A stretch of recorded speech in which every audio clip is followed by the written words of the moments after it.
Perfect. Okay, I'm going to just hit it. Can everybody hear me okay? We hear you fine. Okay, great. Well, thanks, Joe. Thanks, Anath. Thank you, Florida. We're really happy to be able to present on this Manning Crevice Bridge and CMGC.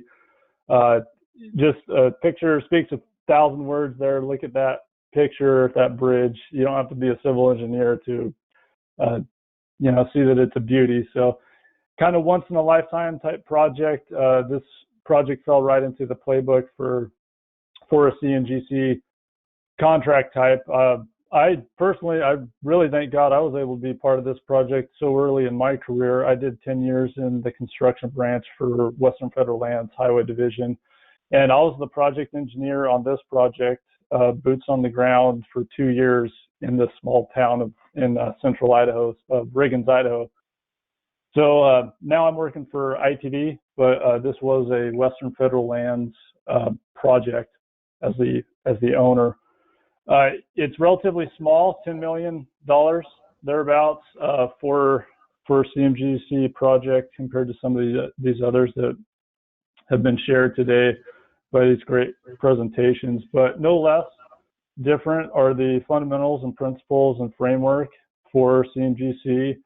And I think you'll see that you'll draw similar takeaways of pros and cons. And I really hope that this presentation can help speak to and be beneficial to the MCORS program and everybody that's involved in that here in the future to come. So the uniqueness of this, first in the USA that's known on record and 7th in the world for this asymmetrical suspension bridge. And once again, the main players, Wafflehead as the owner, Atkins was the design consultant, and RSCI and Inland Crane were the contractors, and Wafflehead was the administrator during construction. Go ahead, Ben. Next slide. So here's just the location. Again, central Idaho, kind of in no man's land. Very low population, very much different than these past presentations. Lots of outdoor recreation, rivers, mountains, fishing, hunting, all that. About 4 hours north drive time of Boise, Idaho, and 5 hours south of Spokane, Washington. Next. And here's the original bridge. It's a 240-foot long timber stiffening truss bridge built by the CCC in 1934.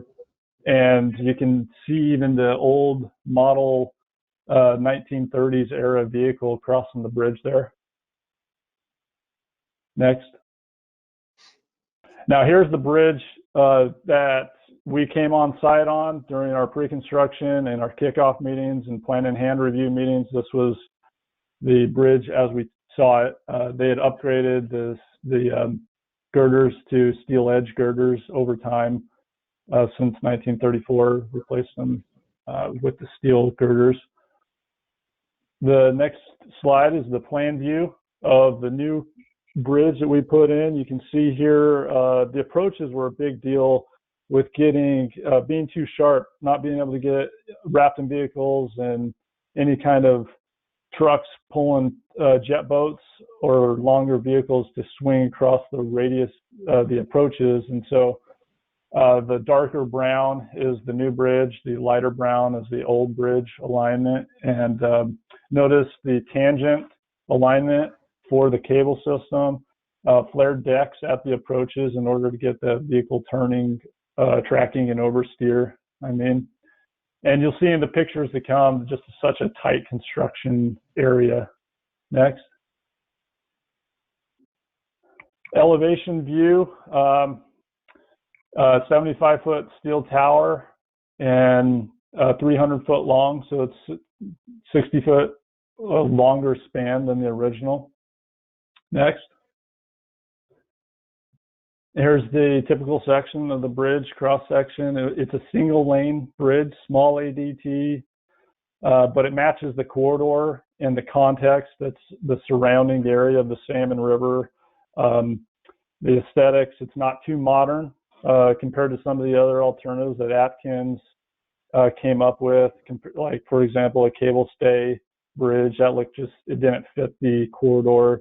It still retains the rustic look, and then there's some pack bridges that are suspension bridges up and down the corridor.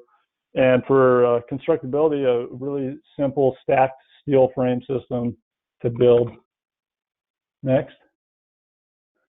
So $10 million, right under that, was the total CN cost. And that included the pre-construction services that we paid the contractor. So $69,000 there was what the owner paid the contractor for their involvement from 30% to 100%. And then the final negotiated GMP was $9.64 million, and we did have some contract modifications, small amount of $140,000. Major construction activities, you see the major pay items there: ground anchors, structural concrete, structural steel. Temporary works and making temporary crane pads was a big deal because there was just such limited space in this on the site. Then, of course, the cable system. For methods to overcome the site challenges, really all this it's generic, but it applies.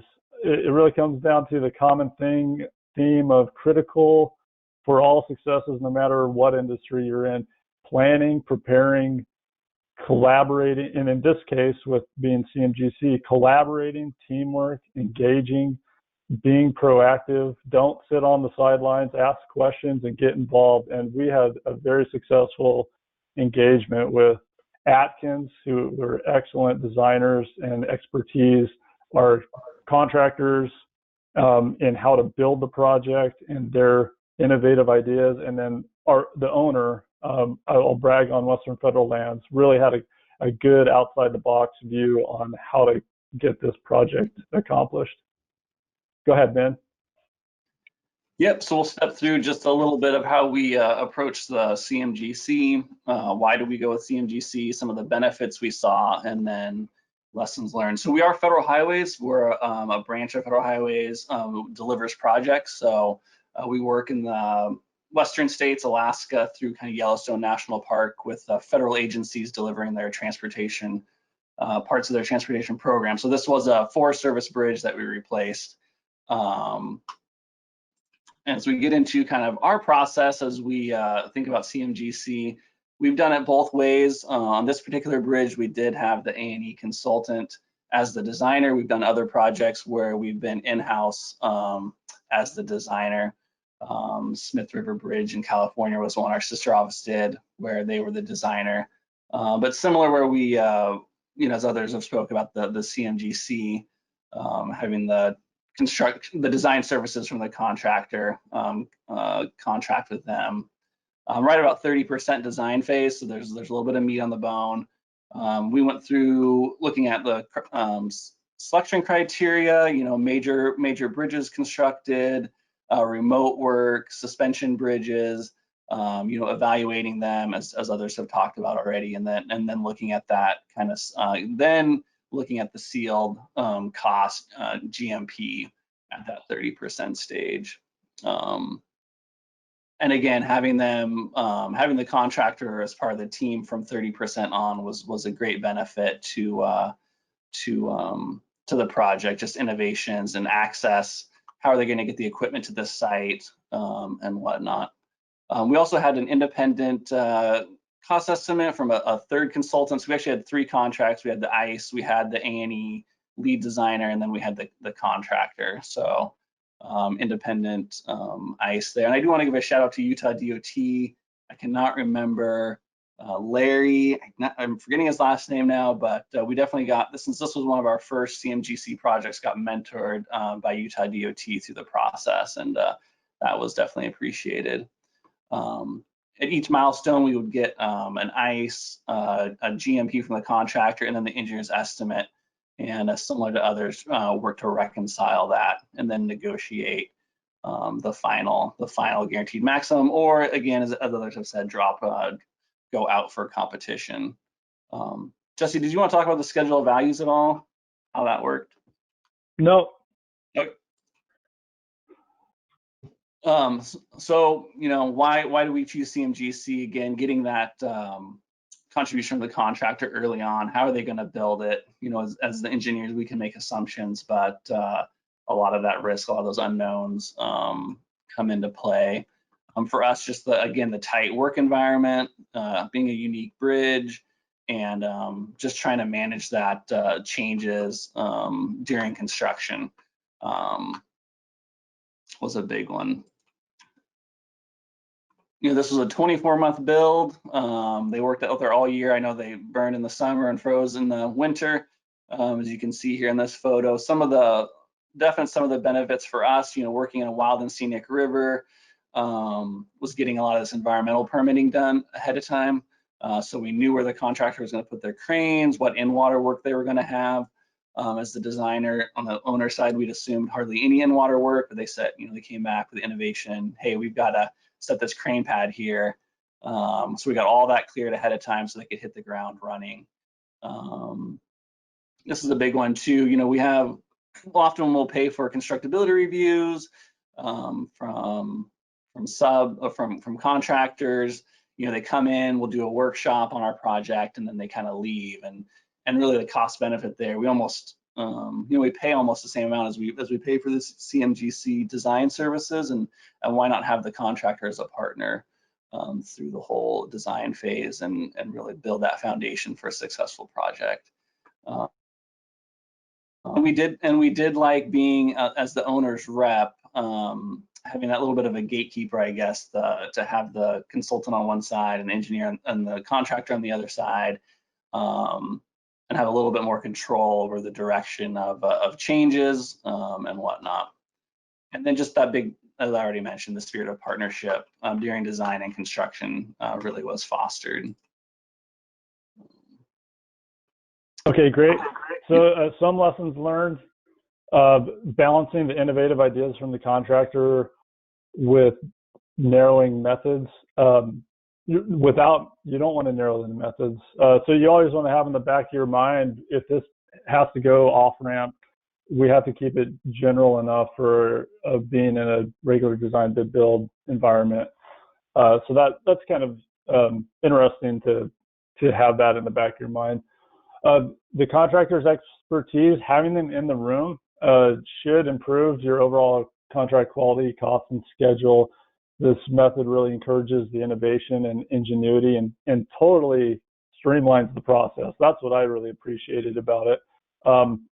One small example, which was really opened the whole design wide open, was having the contractor show that there could be a second crane on the other side of the river, which was a really remote dirt road to get to with a steep 3,000-foot grade on a dirt road.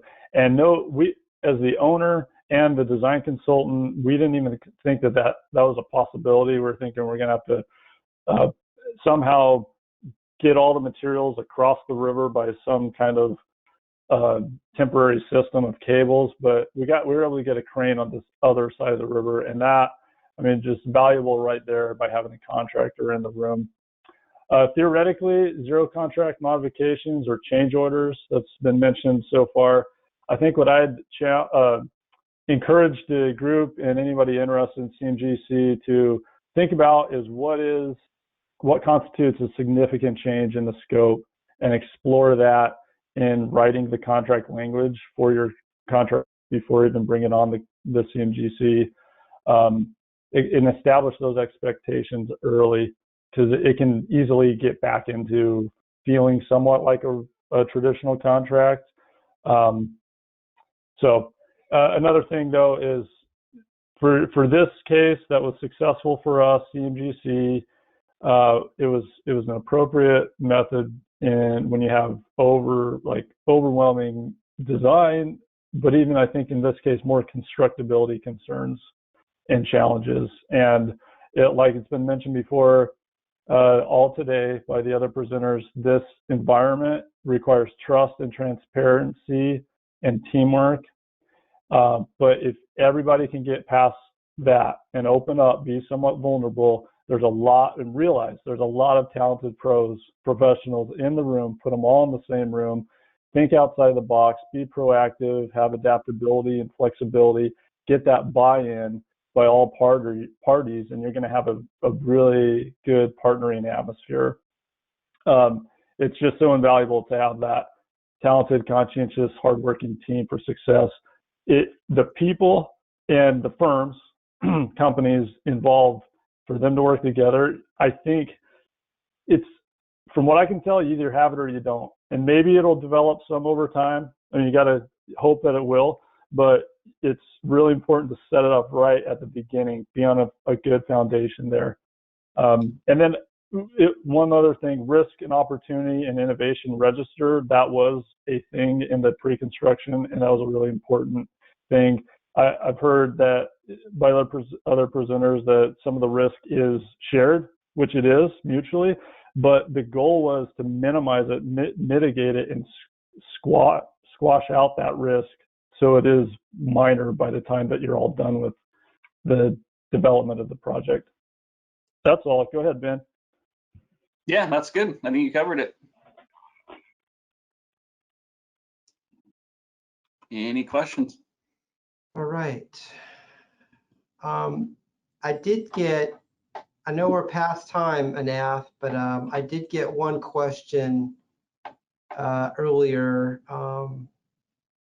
that tied in with costs and time overruns. So the question is, has cost and time overruns met expectations once the project was completed?